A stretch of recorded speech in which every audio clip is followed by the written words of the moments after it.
Welcome to Resume Storyteller with Virginia Franco, bringing you interviews with industry experts and regular folks who tested the job search waters and succeeded, and strategies to tell your story and land you job interviews in 60 days, guaranteed.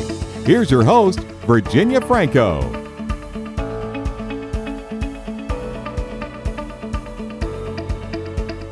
Hey folks, it is Virginia Franco, host of the Resume Storyteller podcast. Today, I am going to talk through all the different kinds of interviewing that are going on now. You know, for a lot of my clients, they haven't had to go on interviews in 10 plus years. And so there's all kinds of different formats now that didn't even exist back then. Of course, there still is the face-to-face and sort of the older school kind of stuff, but there's new types out there as well. And at the end of the day, each interview format has a different purpose, and therefore you need to have a different game plan. So what I'm going to do is walk through the different types and talk through the purpose, some things for you to keep in mind. And at the end, I'm going to focus on the two that are the newest, which are, number one is video or Skype interviews, where you have a back and forth dialogue with a person online. And then the last one is digital interviewing, which is really a one-way recording of you on a camera. So those will be at the end. We'll start with the old school stuff. So the first step that most of my job seekers come across when they are being approached for interviews is they get asked to do a phone screen. They're usually quick. They're really popular in larger organizations, and they tend to be conducted by a more junior member of the HR department or the recruiting team. What they want is to assess if you have the knowledge, experience, and qualifications for the role. This is not where you are assessing company culture or getting a feel for who the manager might be. It's just the bottom line, can you do the job or not? You might be pressed for salary requirements during this phone screen. I recommend you try to avoid it, by saying that you'd like to learn more about the role and the total compensation before providing the information. But it is best to be direct, and I suggest offering a range versus an exact figure. Remember that the range includes benefits, intangibles, all of that. But the bottom line is that when it comes to the phone screen, while it is important to be friendly, facts are more critical than establishing rapport in this first round. So in terms of tips, I recommend that you speak from a quiet, distraction-free location and prepare by highlighting the areas of your resume that you feel are relevant to the position in the organization. The next type of interview that has been around for a while, but it's worth talking about, is the coffee interview. This is a quick pull-up over a cup of coffee that in many cases today has replaced sort of those first-round one-on-ones for some companies. It also serves as a great forum for an informational interview. And this is where you as a job seeker are reaching out to people to learn about a company, a job, etc. Coffee chats are a great opportunity to learn about potential job openings, information about the company, and really just get advice. When they reach out to you, the purpose of the coffee interview is when recruiters or hiring managers, they might have a bunch of roles open or they have a need, but not an official job requisition. So the bottom line is, though, even though coffee chat feels more casual, it's still important to do your homework by researching potential companies, industries, etc. I recommend you keep at the ready examples of recent achievements and be prepared to give your 30-second elevator pitch, which includes why you're looking and what value you can bring to the table. In terms of attire, because this is a question I get all the time with sort of these sort of non-traditional kind of interviews, I recommend business casual versus formal business attire. Just be sure to bring something to write with, a business card if you have one, and several copies of your resume so that the person at the other end has a couple to hand out to people of interest. The next interview I want to talk about is the most traditional one that we're most familiar with, and that's the one-on-one, in-person interview that usually takes place after a phone screen and or after a coffee chat. What an interview is looking for in this forum is to get a sense for how well you fit into the company, but also they're going to ask you questions around to confirm that the phone screener back in stage one did their job, and they want to assess, again, your skills and your qualifications. Unlike the phone screen, the end goal for you as a job seeker with a one-on-one interview is to build rapport. along with showing them how you are well suited to the culture and in a unique position to solve their pain. My biggest advice to people when they're getting ready to go into these interviews is to stay focused and respond to the questions and don't go off on tangents. One of my past guests, Bill Feld, shared with listeners what I thought was the best closing question to wrap up a one-on-one interview, which is to ask, can you tell me or can you share with me any objections or concerns that you might have that might hinder me from going to the next round? I thought that was a great question because it allows the interviewer to share any doubts or concerns and give you a position to rectify that in closing. So it's a great way to close out the interview and give you your best chance of landing on top. Now, this next interview type that I want to talk about has become super popular. Younger people tend to be much more comfortable with this than some of us older folks, and that's the video or the online interview. And it came about as the advent of decent Wi-Fi came about. And it was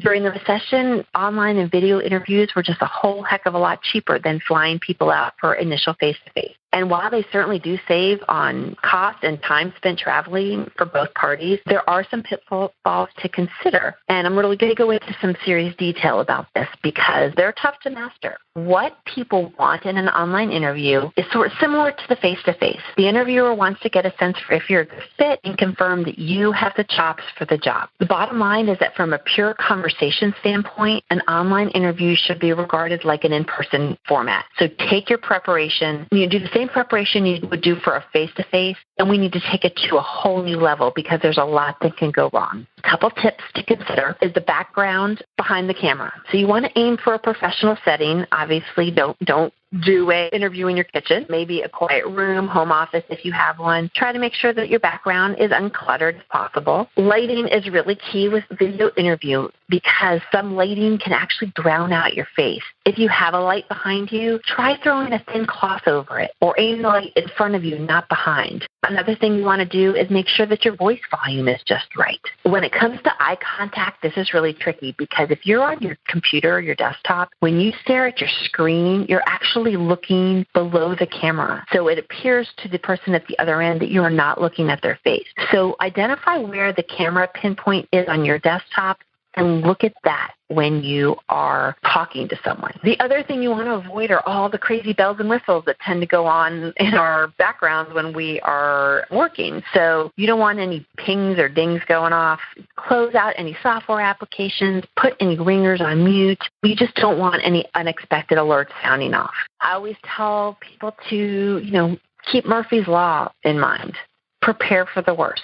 Technical glitches happen, so keep your phone at the ready in case something goes on, if there's a video connection fail, and you have to call someone as a last resort. What I also recommend with interviewing is practice with someone. That way you're used to all of this stuff before you actually go live. The other interview that has been around for a while, but it's becoming more popular now that hiring is in full force and the economy is recovered, and that's the group for the panel interview. A lot of people find these stressful. I know that I would, because you're being interviewed simultaneously by lots of people in the company. And companies use them because there are time savings for all parties. They can pull a bunch of people into a room at one time and make a decision on whether to bring this person to the next level versus having to stage those interviews out over time and taking that much longer. The format also gives them some insight into how you deal with additional pressure as compared to a one-on-one. When it comes to group interviews, it is really critical to maintain eye contact while listening to whichever panel member is firing the question. And that can be tough.